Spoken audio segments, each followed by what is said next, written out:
పొత్తిరి గారు ఏ విలువలకి ఏ విశ్వాసాలకి నిలబడ్డాడో ఆ విశ్వాసాలకి ఆ విలువలకి ఇవాళ ఒక గౌరవ సూచకంగా పొత్తిరి గారి కుటుంబము ఈ అవార్డుని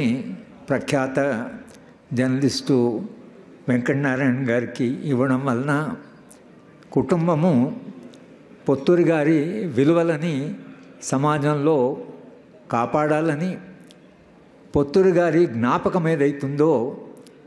అది రాబోయే తరాలకు కూడా అది ఉండాలని వాళ్ళు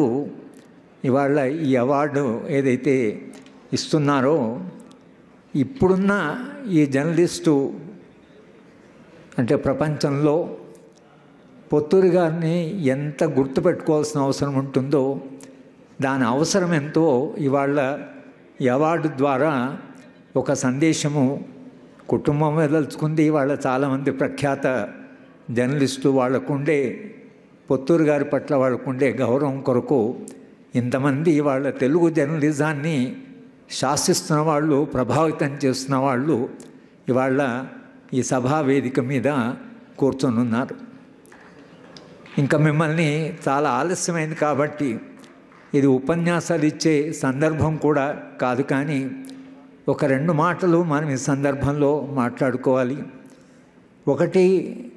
పొత్తిరి గారు ఆనాటి విలువలు ఈనాటి విలువలు నేను ఒక పుస్తకం రాశారు. అలాగే విధి నా సారథి అని ఆయన ఆత్మకథ రాశారు. ఆయన ఆత్మకథ దాన్ని ఆవిష్కరిస్తున్న సందర్భంలో నేను కూడా 2 మాటలు మాట్లాడవలసిన అప్పుడు మాట్లాడాను. ఆ పుస్తకాన్ని చదివిన తర్వాత తన జీవితంలోని విజయాలన్నింటినీ విధికి, వైఫల్యాలన్నింటికి తన మీద వేసుకున్నాడు. నేను పొత్తిరి గారితో అడిగాను, విజయాలనేమో విధికి, తర్వాత వైఫల్యాన్ని మీ మీద వేసుకున్నారు, విజయాలు మీవి వైఫల్యాలు మీవి కదా అంటే, లేదు హరగోపాల్ గారు, మనము జీవితంలో సాధించేదానికి ఎన్నో శక్తులు ఉపయోగపడతాయి, కానీ వైఫల్యానికి మనమే దానికి బాధ్యత వహించవలసిందని ఒక తాత్విక అవగాహన కాస్త ఆశ్చర్యం వేస్తుంది. అంటే మనిషి తన గురించి తాను వేసుకుంటున్న అంచనా, చాలామంది విజయాలని తమవని వైఫల్యాలకు వేరే కారణాలు నేను చెప్తారు, కానీ పొత్తిరి గారు కంప్లీట్గా కాస్త భిన్నంగా ఆలోచించడము, ఆయన తాత్విక దృష్టి ఏదైతుందో అది ఆయన ఆ పుస్తకంలో మనం చూడవచ్చు. పొత్తిరి గారికి మాకు ముఖ్యంగా మేము ఆత్మీయులు కావడానికి ప్రధానంగా ఆయన జర్నలిస్ట్గా ఆయన పట్ల ఉండే గౌరవమే కాకుండా ఈ రాష్ట్రంలో, అప్పటి ఉమ్మడి రాష్ట్రంలో శాంతి రావాలని, ముఖ్యంగా తెలంగాణ ప్రాంతంలో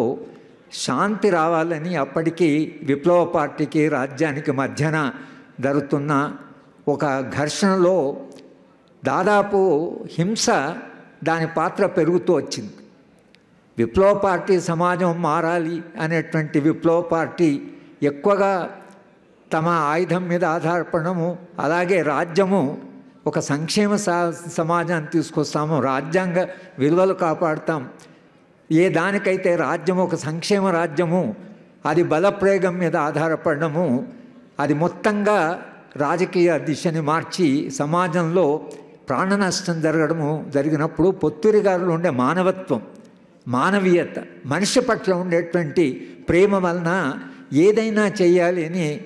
దానికి తోడుగా ఎస్ఆర్ శంకరం గారు, ఆయన కూడా మానవత్వంలో ఒక పరాకాష్ఠ చెందిన శంకరం గారు మానవీయంగా బహుశా ఆయన నెలకొల్పిన ప్రమాణాలు ఏవైతుందో శంకరం గారు మనం గుర్తు చేసుకుంటేనే ఒక స్ఫూర్తి పొందేటువంటి ఆయన, పొత్తిరి గారు ఇద్దరు ఈ శాంతి చర్చలకు నాయకత్వం వహించి మమ్మల్ని అందరిని నడిపారు. నాడు కన్నబ్రహ్మణ్ గారు ఉన్నారు,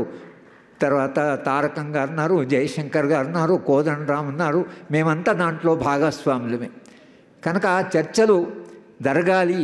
అంటే పొత్తిరి గారి యొక్క స్వభావం ఎలా ఉంటుంటే, మేము వాళ్ళని చర్చలకు పిలవడానికి విప్లవ పార్టీ దగ్గరికి వెళ్ళినప్పుడు సరే 2 రోజులు చర్చలు, మొదటి దఫా రెండోసారి వెళ్ళినప్పుడు ఒక్కరోజు ఆయన ఉదయం లేచి 5 గంటలకి